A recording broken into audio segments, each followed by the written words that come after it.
الحمد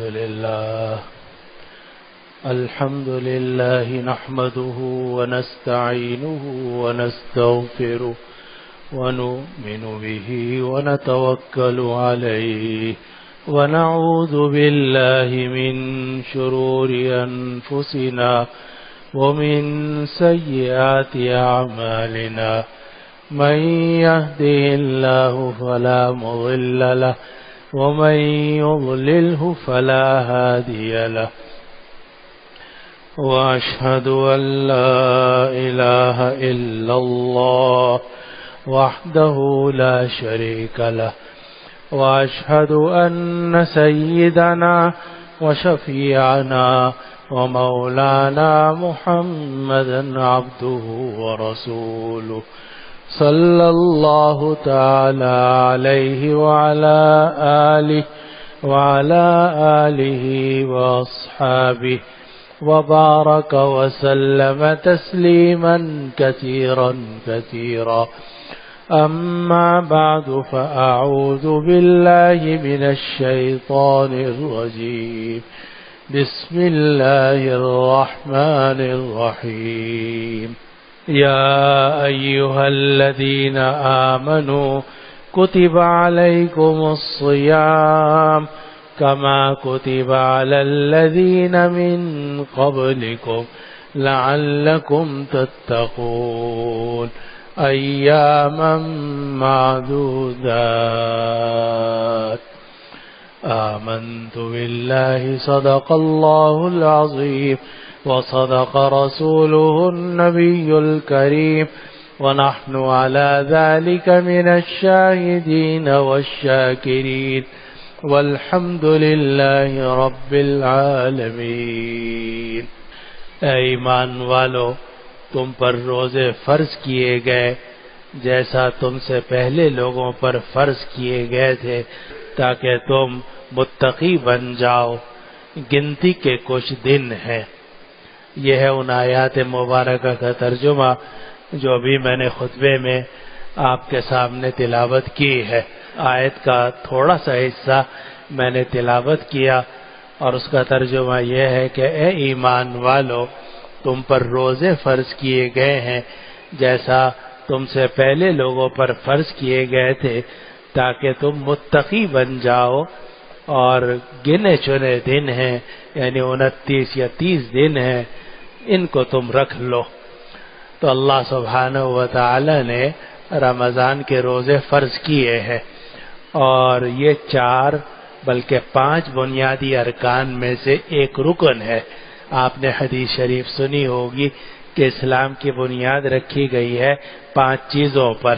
نمبر 1 ایمان، شہادت اللہ الہ الا اللہ وان محمد الرسول اللہ، آدمی میں ایمان ہو۔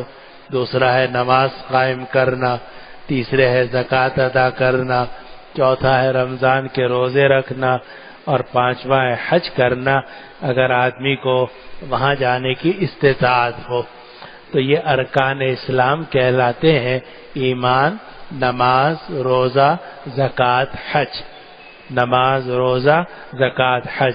ایمان تو ظاہر ہے کہ سب سے پہلے ہے۔ الحمدللہ ہم سب مسلمان ہیں، اللہ سبحانہ و تعالی پر ایمان رکھتے ہیں، نبی آخر الزماں سیدنا احمد مصطفیٰ محمد مجتبیٰ صلی اللہ علیہ وسلم پر ایمان رکھتے ہیں، اور آخرت پر ایمان رکھتے ہیں، اور اس بات پر بھی ایمان رکھتے ہیں کہ جو کچھ یہاں ہم اچھا یا برا کر رہے ہیں اس کے نتائج آخرت کے اندر ظاہر ہوں گے، جو وہ یوم الدین ہے اور روز جزا ہے۔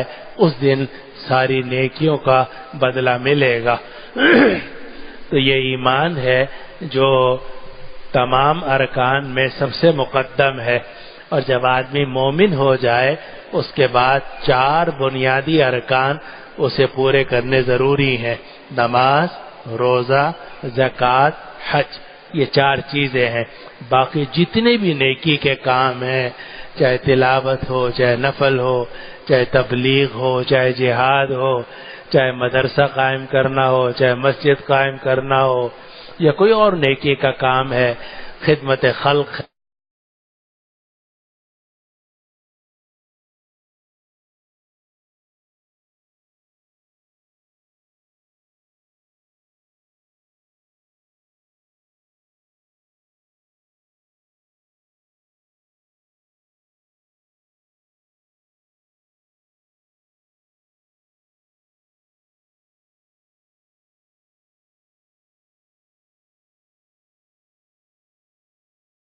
تجارت یعنی وہ مال جو آپ نے بیچنے کی نیت سے آگے خریدا ہے. یہ 4 چیزیں ہیں جن کے اوپر زکوٰۃ فرض ہوتی ہے، اور وہ بھی صرف 2.5% کہ صرف 2.5% زکوٰۃ آپ اللہ کے راستے میں نکال دیں تو باقی 97.5 آپ کا پاک ہو جائے گا. اور صرف 4 چیزوں پر زکوٰۃ فرض ہے: سونا، چاندی اور کرنسی، مال تجارت. اس کے علاوہ آپ کا رہنے کا مکان ہے، آپ کی گاڑی ہے، آپ کی موٹر سائیکل ہے، آپ نے فرنیچر رکھا ہوا ہے، پنکھے گھر میں لگے ہوئے ہیں، اے سی بھی رکھا ہوا ہے، فریج بھی ہے، فریزر بھی ہے، اور نہ جانے کتنی نعمتیں ہیں. 20 25 جوڑے آپ کے اور آپ کی بیوی کے ہیں، لیکن کسی پر زکوٰۃ فرض نہیں ہے. زکوٰۃ صرف 4 چیزوں پر فرض ہوتی ہے: سونا جس شکل میں بھی ہو، چاندی جس شکل میں بھی ہو، کرنسی جس شکل میں بھی ہو، جہاں بھی ہو، چاہے جیب میں ہو، چاہے اکاؤنٹ میں ہو، چاہے کسی کو دی ہوئی ہو. اور 4تھی چیز ہے مال تجارت، کہ اس کی جو مارکیٹ ویلیو ہے آج کی، جس روز آپ زکوٰۃ نکال رہے ہیں تو اس کی مارکیٹ ویلیو پر. تو یہ 4 چیزیں سونا، چاندی، کرنسی، مال تجارت، ان پر 2.5% زکوٰۃ صرف سال میں 1 مرتبہ ادا کرنا ضروری ہے. اور جب آپ سال میں 1 مرتبہ زکوٰۃ ادا کر دیں تو پورا سال آپ کی چھٹی ہے، اور 97.5 جو آپ کے پاس باقی بچا ہے وہ سب پاک ہی پاک ہے. اور اگر آپ نے یہ 2.5% نہیں نکالا تو وہ 100 کے اندر یہ 2.5% کی گندگی باقی رہے گی، اور یہ زکوٰۃ کی گندگی اصل مال کو بھی ہلاک کر کے چھوڑے گی. اور زکوٰۃ کو زکوٰۃ کہتے ہیں اس لیے کہ یہ پاکیزگی ہے. زکوٰۃ کے معنی ہے پاکیزگی. تو زکوٰۃ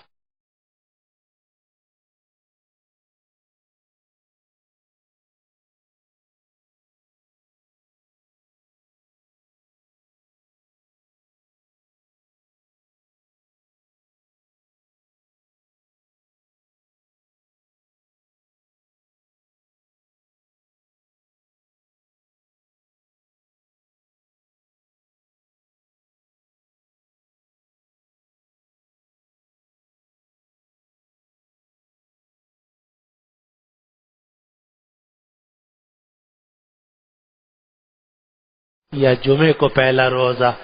اور جو فلکیات سے دلچسپی رکھنے والے لوگ ہیں وہ یہ کہہ رہے ہیں کہ بظاہر بدھ کو انشاءاللہ چاند نظر آ جائے گا 29 تاریخ کو، تو گویا جمعرات کے دن امید ہے کہ پہلا روزہ ہوگا. اور یہ روزے اسی طرح فرض ہے جس طرح نماز فرض اور زکوٰۃ فرض. اور قرآن مجید نے یہ بات فرمائی کہ یہ روزے صرف تم پر فرض نہیں ہوئے بلکہ تم سے پہلے جتنی امتیں تھیں ان سب پر فرض ہوئے ہیں. قرآن نے فرمایا کتب علیکم الصیام کما کتب علی الذین من قبلکم، اے ایمان والو تم پر روزے فرض کیے گئے جیسا تم سے پہلے لوگوں پر فرض کیے گئے تھے. اور یہ جتنی بھی عبادات ہیں، نماز ہے، زکوٰۃ ہے، روزہ ہے، حج ہے، یہ تمام امتوں میں چلی آ رہی ہے. حضرت آدم علیہ السلام سے لے کر اور نبی آخر الزماں سیدنا احمد مصطفیٰ صلی اللہ علیہ وسلم تک جتنے انبیاء کرام علیہم السلام آئے ہیں، سب کے سب نماز قائم کرتے تھے، زکوٰۃ ادا کرتے تھے، اور روزے رکھتے تھے، اور بیت اللہ کا حج کیا کرتے تھے. تمام انبیاء کرام علیہم السلام ان عبادات کو ادا کیا کرتے تھے. قرآن مجید میں سورۃ الانبیاء کے اندر آیت ہے وَأَوْحَيْنَا إِلَيْهِمْ کہ ہم نے انبیاء کرام کو یہ وحی کی فعل الخیرات وإقام الصلاة وإیتاء الزکاة وكانوا لنا عابدین کہ نماز قائم کرو، زکوٰۃ ادا کرو. اور اس آیت میں فرمایا کہ ایمان والو تم پر روزے فرض کیے گئے جیسا تم سے پہلے لوگوں پر روزے فرض کیے گئے تھے. گویا یہ عبادات جو روح کی غذا ہے وہ آج سے نہیں ہے، بلکہ حضرت آدم علیہ السلام سے عبادات چلی آ رہی ہیں، نماز، زکوٰۃ، روزہ اور حج۔ اور آپ جانتے ہیں کہ انسان دو چیزوں کا مجموعہ ہے، جسم کا اور روح کا۔ خالی جسم کو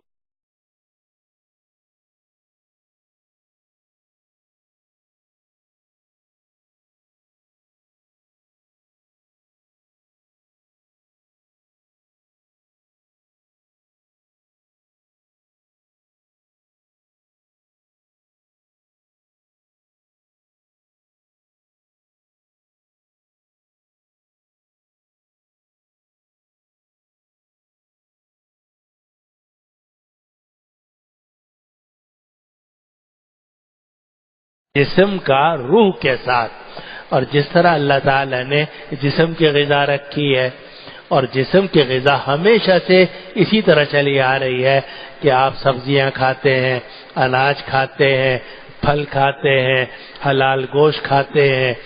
ایسا تو نہیں ہے کہ جناب پرانے زمانے کے لوگ پتھر کھاتے ہوں گے، ایسا تو نہیں ہے۔ ظاہر ہے جسم کی غذا ہمیشہ سے ایک چلی آ رہی ہے، طریقے مختلف ہیں، پکانے کے انداز مختلف ہیں، لیکن جو چیزیں ہم کھاتے ہیں وہی ہمیشہ سے تمام انسان کھاتے چلے آ رہے ہیں۔ تو جس طرح جسم کی غذا ہمیشہ سے ایک ہی انداز کی چلی آ رہی ہے، اس طرح روح کی جو غذا ہے، نماز، روزہ، زکوٰۃ، حج، یہ بھی ہمیشہ سے چلے آ رہے ہیں۔ اتنا فرق ہے کہ اس زمانے میں روزوں کی تعداد زیادہ تھی، روزے چپ کا بھی روزہ ہوتا تھا، خاموش رہنے کا بھی روزہ ہوتا تھا،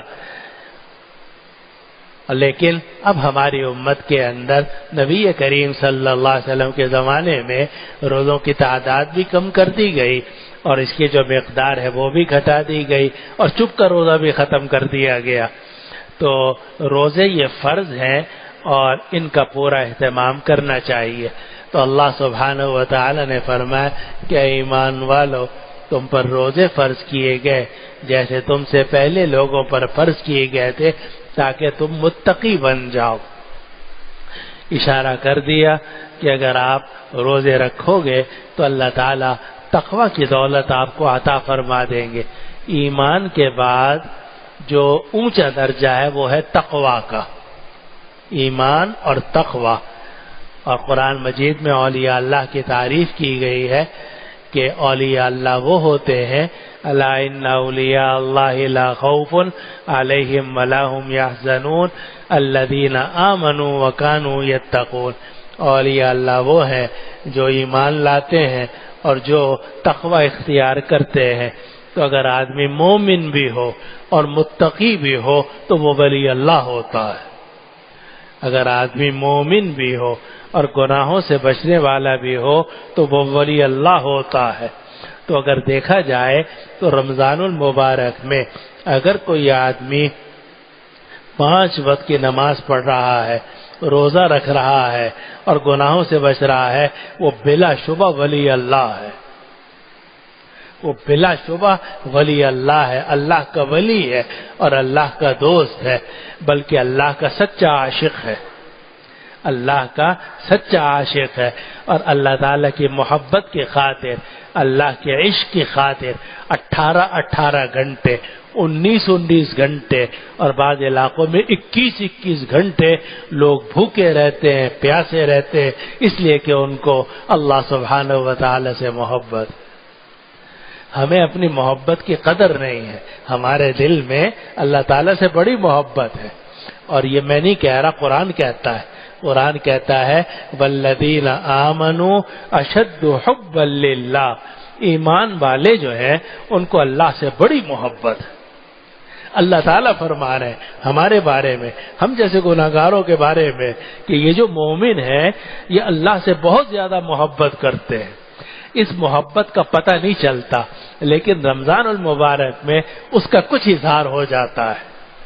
ایک تو ویسے بھی جب ہر مسلمان 5 وقت آ کے اللہ کے سامنے نماز پڑھتا ہے یہ بھی محبت ہے، ورنہ کون اپنے گھر سے نکلتا ہے، کون وضو کرے، کون کپڑوں کو پاک صاف کرے، کون مسجد آئے، کون نماز پڑھے، لیکن جب مسلمان نکلتا ہے آ کر مسجد میں نماز باجماعت ادا کرتا ہے، اس کا مطلب ہے کہ اللہ تعالیٰ کا سچا عاشق ہے، اللہ تعالیٰ سے بے پناہ محبت کرنے والا ہے۔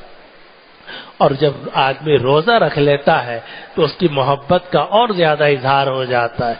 اگر ڈاکٹر آپ کو یہ کہے کہ جناب یہ چیز بالکل نہ کھانا، تو بھی آپ چپکے چپکے کچھ نہ کچھ کھا لو گے۔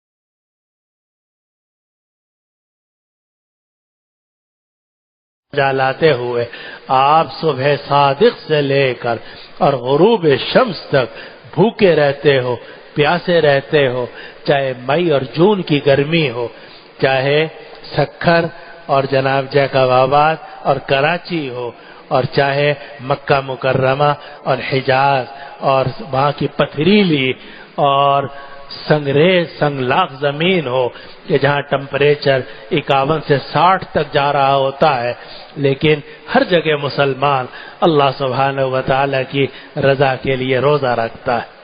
تو یہ روزہ اللہ تعالیٰ سے محبت کی بھی علامت ہے اور انسان کے متقی ہونے کی بھی علامت ہے۔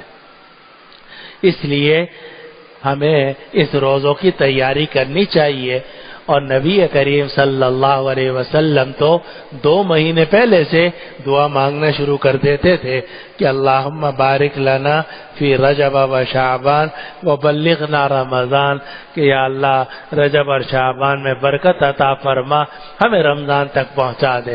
یا اللہ یہ 5-6 دن باقی رہ گئے، ان کو بھی عافیت کے ساتھ پورا فرما، اور یا اللہ ہمیں رمضان تک پہنچا دے اور رمضان کے روزے رکھنے کی توفیق عطا فرما۔ اور رمضان میں جو سب سے اہم عبادت ہے وہ ہے روزہ، اور روزہ میں کچھ بھی نہیں کرنا پڑتا، روزہ میں کرنا کچھ نہیں پڑتا، صرف چھوڑنا پڑتا ہے۔ کھانا چھوڑ دیا، پینا چھوڑ دیا، اور شہوت چھوڑ دی، اور جائز شہوت بھی چھوڑ دی، جائز کھانا چھوڑ دیا، جائز پانی چھوڑ دیا۔ اب صبح سے شام تک آپ روزے سے ہیں، یعنی نہ کچھ کھا رہے ہیں، نہ پی رہے ہیں، نہ اپنی بیوی کے پاس صحبت کے لیے جا رہے ہیں، تو آپ کا روزہ ہو رہا ہے۔ تو روزہ جو ہے یہ کرنے کا نام نہیں ہے بلکہ نہ کرنے کا نام ہے، اور تقویٰ بھی کرنے کا نام نہیں ہوتا بلکہ نہ کرنے کا نام ہوتا ہے، یعنی گناہوں سے بچنے کا نام ہوتا ہے۔ اسی لیے آدمی روزے کے اندر متقی ہوتا چلا جاتا ہے۔ اور اس روزے میں جو سب سے رمضان المبارک میں سب سے اہم چیز روزہ ہے۔ اب دیکھیے جب ہم رمضان المبارک کے فضائل سنتے ہیں، پڑھتے ہیں، تقریریں سنتے ہیں، اور جناب بہت سارے آج کل تو طریقے ہو گئے ہیں، فیس بک ہے اور واٹس ایپ ہے اور فلاں ہے، تو آدمی جو ہے وہ سوچتا ہے یہ کروں کیا نہ کروں، بس اوقات پریشان ہونے لگتا ہے۔ زیادہ باتیں سن کے بھی آدمی پریشان ہو جاتا ہے، لیکن آپ اس پریشانی سے بچیے گا، اور رمضان المبارک میں جو 2-3 کام کرنے کے ہیں ان کو نہ چھوڑیں۔ نمبر 1، روزہ کسی حال میں نہیں چھوڑنا، الا یہ کہ ڈاکٹر آپ کو منع کر دے کہ روزہ نہیں رکھنا۔ روزہ ہر حال میں رکھنا ہے اگر ڈاکٹر اجازت دے رہا ہے، اور چاہے آپ سارا دن بستر پہ لیٹے رہیں کوئی حرج نہیں، لیکن یہ طے کر لیں کہ روزہ مجھے پورا کرنا ہے ہر حال میں، اس لیے کہ روزہ فرض ہے۔ اگر آپ دن بھر میں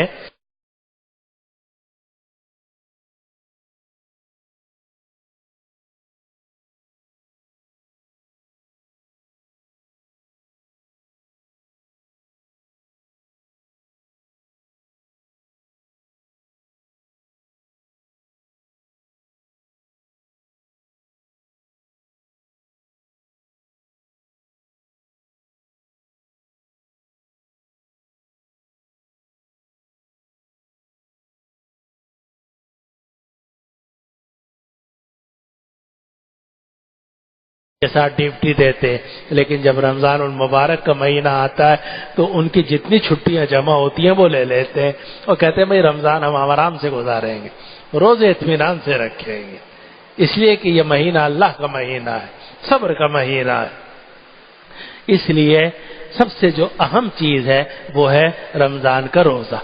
دوسرا ہے 5 وقت کی نماز باجماعت مردوں کے لیے، کہ آدمی فجر کی نماز بھی جماعت سے پڑھے، مغرب کی نماز بھی، لوگ فجر میں بھی ڈنڈی مار جاتے ہیں کیونکہ سحری کھائی ہوتی ہے، اور جناب مغرب کی نماز میں بھی لوگ ڈنڈی مارنے لگتے ہیں کیونکہ آدمی افطار کیے ہوئے ہوتا ہے یا افطار کر رہا ہوتا ہے۔ لیکن کوشش کریں کہ 5 نمازیں مسجد میں باجماعت ادا کی جائے۔ فرض روزہ انسان رکھے، 5 وقت کی نماز باجماعت مسجد میں ادا کریں مرد حضرات، عورتیں اپنے گھر میں اپنے وقت پر ادا کر لیں۔ تیسری چیز ہے تراویح کی سنت، کہ یہ 20 رکعت یہ کوشش کریں یہ 20 رکعت سنت ادا ہو جائیں، اس طریقے سے کہ ہر رات عشاء کی نماز کے بعد 20 رکعت تراویح بھی پڑھی جائے اور اس میں قرآن بھی اس طریقے سے سنا جائے کہ پورے رمضان المبارک کے اندر تراویح میں کم از کم ایک قرآن مجید آپ کو سننے کا موقع مل جائے۔ تو سب سے پہلی چیز ہو گئی رمضان کا روزہ ہر حال میں پورا کرنا ہے، چاہے بیٹھنا پڑے چاہے لیٹنا پڑے۔ دوسرا 5 وقت کی نماز باجماعت، سنتیں آپ گھر میں بھی پڑھ سکتے ہیں، آئے نماز باجماعت 4 فرض پڑھے پھر گھر چلے گئے، جا کے سنتیں نفلیں آپ گھر میں پنکھے میں پڑھ لو، کوئی حرج نہیں ہے۔ تو 5 وقت کی نماز باجماعت، رمضان کا فرض روزہ اور تراویح 20 رکعت تراویح۔ اور اسی لیے نبی کریم صلی اللہ علیہ وسلم نے رمضان المبارک کے ایک دن پہلے صحابہ سے خطاب کیا اور خطاب کر کے یہ فرمایا کہ ان اللہ قد فرض لکم صیامہ، اللہ تعالی نے رمضان المبارک میں روزے فرض کیے ہیں، وَسَنَنْتُ لَكُمْ قِيَامَهُ، اور میں نے رمضان المبارک کا قیام یعنی رات کو کھڑے ہو کر تراویح پڑھنا اور تہجد پڑھنا تمہارے لیے سنت قرار دیا ہے۔ تو آدمی کو تراویح کی سنت ادا کرنی چاہیے۔ اور چوتھی چیز جو ہے وہ یہ کہ اللہ تعالیٰ اگر توفیق دے تو جب آپ سحری کے وقت اٹھیں تو کم از کم 4 رکعت اور بہتر ہے کہ 8 رکعت تہجد کی نماز پڑھ لیں۔ فرض روزہ اپنا پورا کریں ہر حال میں، 5 وقت کی نماز باجماعت مسجد میں ادا کریں۔ تیسری چیز تراویح سنت ادا کریں، اور چوتھی چیز یہ ہے کہ اگر اللہ تعالیٰ توفیق دے تو سحری کے وقت میں تہجد کی نماز ضرور پڑھیں، 4 رکعت ہو یا 8 رکعت ہو۔ یہ 4 کام اگر آپ کر لیں اور باقی وقت میں جب موقع ملے تلاوت کر لیں، چلتے پھرتے لا الہ الا اللہ، استغفر اللہ، لا